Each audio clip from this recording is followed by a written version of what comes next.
Now हमने verification of Ohm's law किया था प्रीवियस लेक्चर में, और रेसिस्टेंस से रिलेटेड बहुत सारे क्वेश्चंस किए थे। एक और टाइप के क्वेश्चन हम आपके सामने लेके आए हैं। ये एक वॉलेट टाइप का है जिसका थिकनेस कुछ एच है। ओके, ये जो है इसका थिकनेस जो है वो एच है, और इसका जो इनर रेडियस है वो आपका R1 है, और आउटर रेडियस जो है वो आपका R2। Inner radius R1, outer radius R2। R2 is greater than R1। Clear no? Question है ये, R2 is greater than R1। तो कहता है कि इतने से पार्ट के लिए इस क्रॉस सेक्शन का जो थिकनेस है, थिकनेस जो है वो आपका h है ना। मैं यहाँ पर लिख देता हूँ प्रॉब्लम में, थिकनेस वो आपका h है, और ये आप जानते हो R2 आपका आउटर रेडियस, R1 आपका इनर रेडियस, और करंट कुछ इस तरह से बह रहा है इधर से, है ना। I का डायरेक्शन आपको मैंने बना दिया, इस तरह से करंट बह रहा है I। तो आपको ज्ञात करना है कि इस सेक्शन में जो रंगा हुआ पार्ट है, यहाँ से यहाँ तक का जो रंगा हुआ पार्ट है, इस सेक्शन में कितना रेसिस्टेंस होगा। अगर रेसिस्टिविटी जो होगा, अगर रेसिस्टिविटी रो हो, तो इस रंगे हुए सेक्शन में कितना आपका रेसिस्टेंस होगा, इसे हम कैलकुलेट करने वाले हैं। तो अब इसका सॉल्यूशन हम करते हैं। देखिए, पहले हम इसका 3D फोटो बना के आपको दिखाते हैं कि एक्चुअली इसका 3D फोटो कैसा होगा।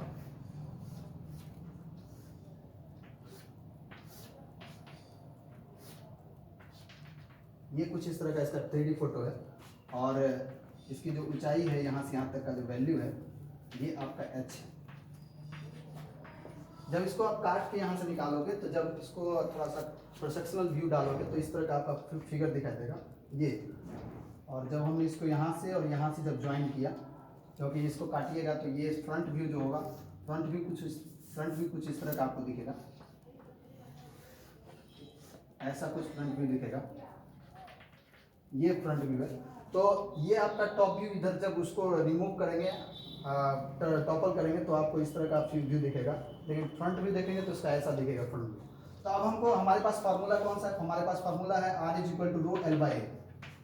R is equal to rho L by A. आप जानते हैं रो क्या होता है यहाँ पर, तो रो आपका रेसिस्टिविटी होता है जो कांस्टेंट है, और L जो है ये आपका लेंथ है along the direction of current, और A जो है एरिया, है ना। ये सिंपली आपका फार्मूला है जिस पर हम क्वेश्चन बहुत सारा करते आ रहे हैं। तो यहाँ भी ऐसे ही करेंगे।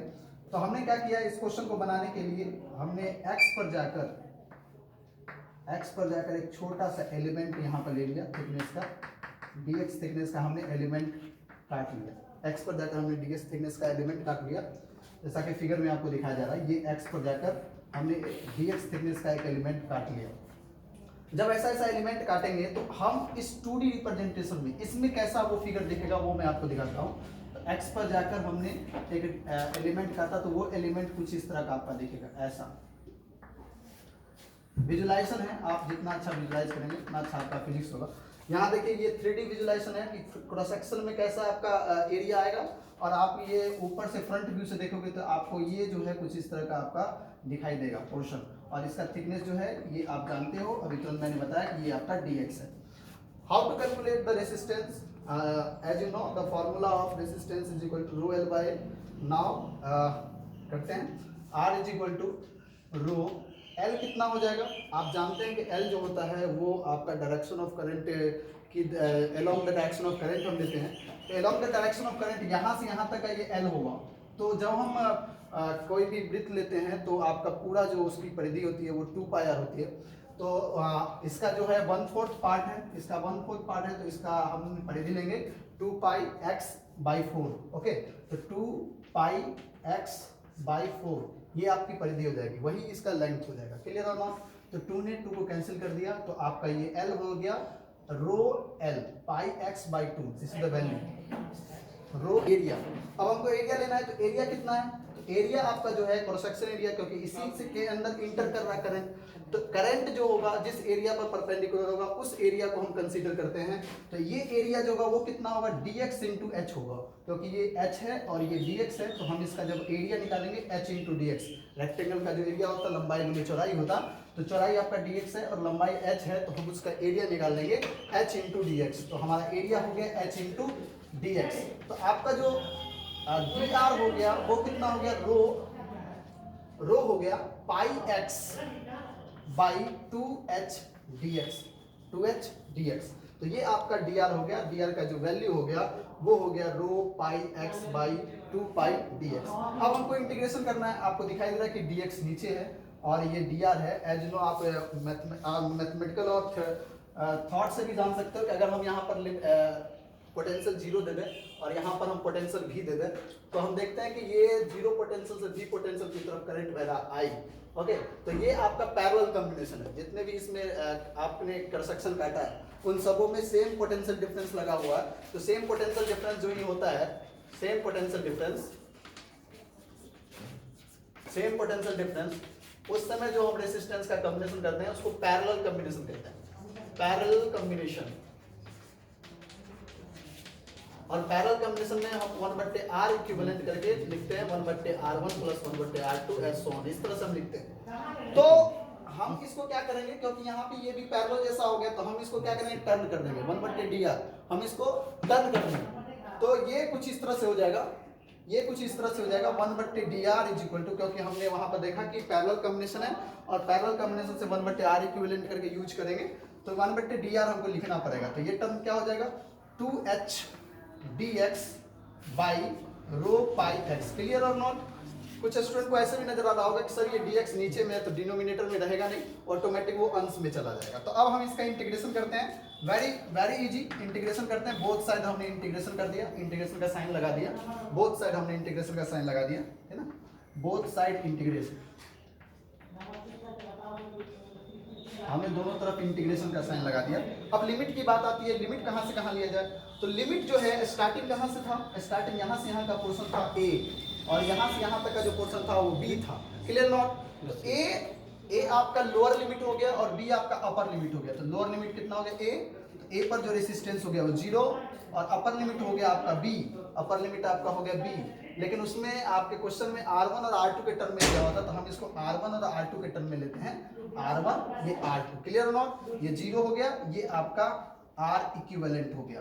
तो यहाँ पर जब इसको सॉल्व करेंगे 1/dr को जब सॉल्व करेंगे तो ये जब सॉल्यूशन के बाद ये आ जाएगा 1/r इक्विवेलेंट, 1/r इक्विवेलेंट बराबर हो जाएगा। यहाँ पर देखिए कांस्टेंट क्या क्या है, तो कांस्टेंट आपका 2 है, h भी कांस्टेंट है, ये चेंज होने वाला नहीं है, रो भी आपका कांस्टेंट है, ये भी चेंज होने वाला नहीं है, पाई भी आपका कांस्टेंट है। तो जितने भी कांस्टेंट टर्म है उसको हम क्या कर देंगे, बाहर कर देंगे।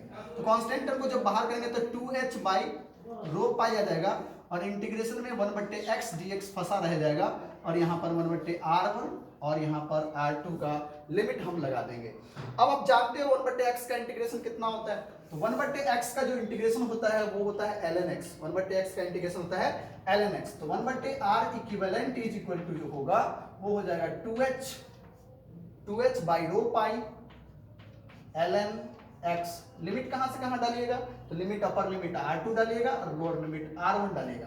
आप देखिए 1/x था, 1/x का इंटीग्रेशन मैं यहाँ लिख देता हूँ, 1/x dx का इंटीग्रेशन जो होता है वो आपका होता है ln x। कोई दिक्कत नहीं, तो हमने ln x का यूज किया, तो ln x upper limit R2 था तो R2 और lower limit R1।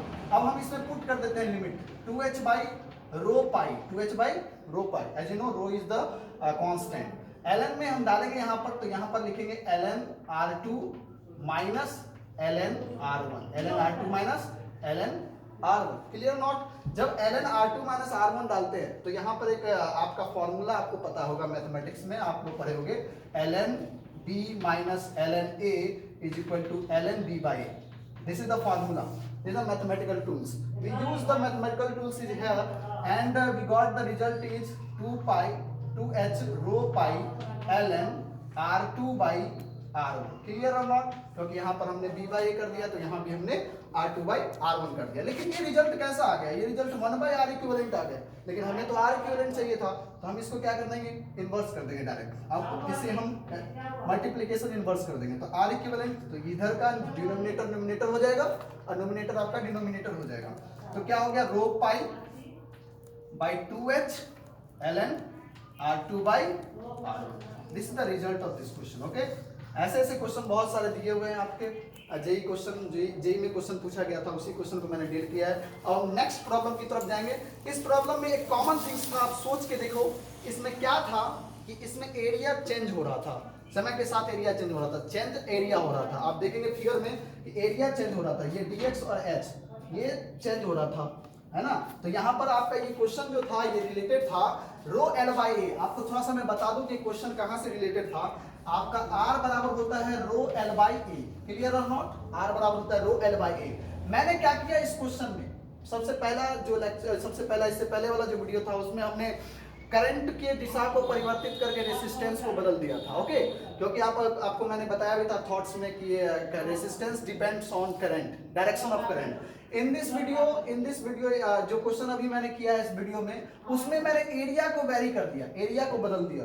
Area is variable, clear or not. Area variable है, करंट आपका कांस्टेंट है, तो एरिया वेरिएबल होने के कारण भी आपका रेसिस्टेंस पर इफेक्ट पड़ता है। उसी को मैंने करके आपको दिखाया कि when area is variable then resistance of this type of question is equal to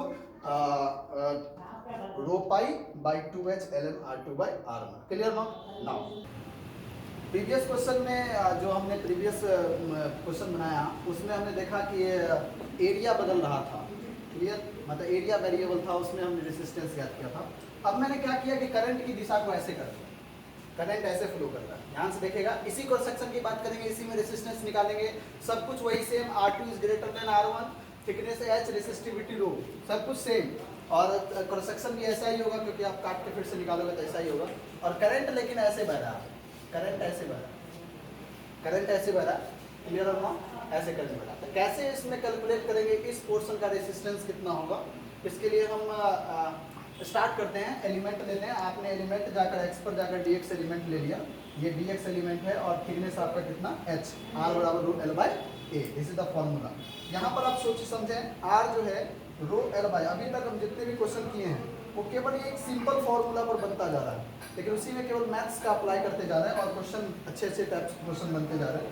ये 10वीं में आपने पढ़ा था r बराबर रो एल बाई, लेकिन l जो है वहाँ पर क्या इंडिकेट करता है, l जो है लेंथ ऑफ कंडक्टर है along the direction of current, है ना, along the direction of current. अब देखिए डायरेक्शन ऑफ करंट वहाँ बदल चुका है, डायरेक्शन ऑफ करंट ऐसे जा रहा है, पहले डायरेक्शन ऑफ करंट ऐसा था, लेकिन अब डायरेक्शन ऑफ करंट बाहर की तरफ निकल रहा है। इसका मतलब आप जब यहाँ पर ये जो लिए हो, ये dx जो लिए हो, इसका मतलब यहाँ से करंट ऐसे बाहर की तरफ निकला होगा, इसका मतलब आप dx से निकाले हो तो लेंथ कौन सा हो जाएगा, लेंथ आपका dx हो जाएगा। तो फॉर्मूला में r में हम ये छोटा सा r, क्योंकि dx लिए तो आपका रेसिस्टेंस भी क्या होगा, बहुत छोटा सा होगा।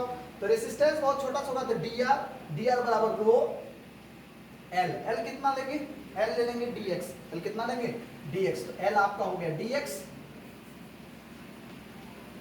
रो l बाय एरिया, एरिया हमको लेना है। तो सोचिए यहाँ पर जो ये फोटो है, इसका 2D फोटो अगर मैं देखूं तो इसका 2D फोटो तो ऐसा था ना, इसका 2D फोटो ऐसा था। तो इसमें जब हमने यहाँ पर क्रॉस सेक्शन काटा था तो कुछ इस तरह का फोटो यहाँ पर तैयार हुआ, अभी भी कुछ इस तरह का ही फोटो यहाँ पर तैयार होगा, ये कुछ इस तरह का क्रॉस सेक्शन। तो इसका एरिया कितना हो जाएगा, क्योंकि ये जो है करंट ऐसे बह रहा है, करंट ऐसे बाहर की, क्लियर नॉट। तो करंट तो हर एरिया पर परपेंडिकुलर, हमको उसका अनुप्रस्थ काट का क्षेत्रफल लेना पड़ेगा, क्लियर नॉट। तो यहाँ पर ये आपका लेंथ जो है वो आपका h है, ये आपकी ऊंचाई h है, और ये जो जितना लेंथ है उससे हम इसको मल्टीप्लाई करेंगे, क्योंकि 2 डायमेंशनल एरिया होता है, आपको मल्टीप्लाई करना है, मीटर स्क्वायर होता है। तो हमने क्या किया, h को इस लेंथ से आप मल्टीप्लाई कर दोगे तो आपका क्या निकल जाएगा, एरिया निकल जाएगा। तो लेंथ कितना होगा, h इंटू लेंथ जो हो जाएगा, आप जब पूरा कंप्लीट करते हो तो कितना आपका परिधि होता है, तो 2 पाई x आपकी परिधि होती है ना। कंप्लीट जब घुमाओगे, अगर कंप्लीट घुमा दोगे तो परिधि, किसी वृत्त में कंप्लीट घुमाओगे तो परिधि कितना होगा, है ना, परिधि आपका हो जाएगा 2 पाई x, लेकिन उसका हम 1/4 पार्ट कर रहे हैं, 1/4 पार्ट कर रहे हैं। तो 1/4 पार्ट ये लेंथ हो गया, और h से जब हम उसको मल्टीप्लाई कर देंगे तो आपका वह एरिया निकल जाएगा जिस एरिया पर करंट क्या आ रहा है, परपेंडिकुलर आ रहा है। तो हमने इसको 2 से कैंसिल आउट कर दिया, तो ये 2 ऊपर चला गया तो हो गया 2 रो dx by pi x into x, और ये हो गया dr। अब बड़े गौर से देखेंगे कि यहाँ पर जो कॉम्बिनेशन है वो पैरेलल आ रहा है, तीसरी जा रहा है। अब देखें ध्यान से कि प्रत्येक जितने भी एरियाज हैं उससे करंट जो है सेम जा रहा है, जितने भी आपने छोटा dr माना है उससे करंट सेम जा रहा था, अगर रेसिस्टेंस से करंट सेम जाता है तो उस कॉम्बिनेशन को हम क्या कहते हैं, उस कॉम्बिनेशन को हम सीरीज कहते हैं। तो याद रखिएगा यहाँ पर जो कॉम्बिनेशन है आपने क्रॉस सेक्शन काटा है, वो जो कॉम्बिनेशन बनाया है रेसिस्टेंस का, उसे हम सीरीज कॉम्बिनेशन कहेंगे। तो यहाँ पर जो सीरीज कॉम्बिनेशन बनाया जा रहा है, ठीक है, सीरीज कॉम्बिनेशन। अगर पैरेलल होता है तो हम इसी को 1/dr करके इंटीग्रेट करते हैं, लेकिन सीरीज होता है तो डायरेक्टली हम इंटीग्रेट कर देंगे। और अच्छे लोगों को, अच्छे स्टूडेंट को ये भी समझ में आ रहा होगा कि dx जो है यहाँ पर ऊपर में, dx ऊपर में, तो डायरेक्ट इंटीग्रेशन करना, नीचे था तो उसको हम ऊपर ला के इंटीग्रेशन करते हैं सिंपली। तो यहाँ पर इंटीग्रेशन करेंगे तो ये dr हो जाएगा, और यहाँ पर इंटीग्रेशन का जब साइन लगाएंगे तो ये हो जाएगा 2 rho dx पाई h इंटू x, क्लियर ना। तो जो सब कांस्टेंट है, अब लिमिट की बात थोड़ा कर रहे हैं, लिमिट कहाँ से कहाँ जाएगा, तो लिमिट जो होगा वो आपका लोअर लिमिट r1 है, अपर लिमिट कितना है r2 है। r1 पर आपका रेसिस्टेंस 0 और r2 पर resistance r equivalent, okay, r equivalent.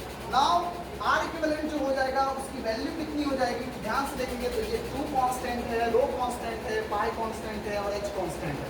तो कांस्टेंट टर्म को हम क्या कर देंगे भाई, तो कांस्टेंट टर्म को बाहर कर लेंगे। तो 1/x का इंटीग्रेशन कितना हो जाएगा, 1/x का जो इंटीग्रेशन होगा वो ln x हो जाएगा, तो वो आपका ln x हो जाएगा। और आप जानते हैं ln x हो जाएगा तो उसमें लिमिट डालेंगे, r2 का अपर डालेंगे और r1 का लोअर डालेंगे, तो r2 माइनस r1 हो जाएगा।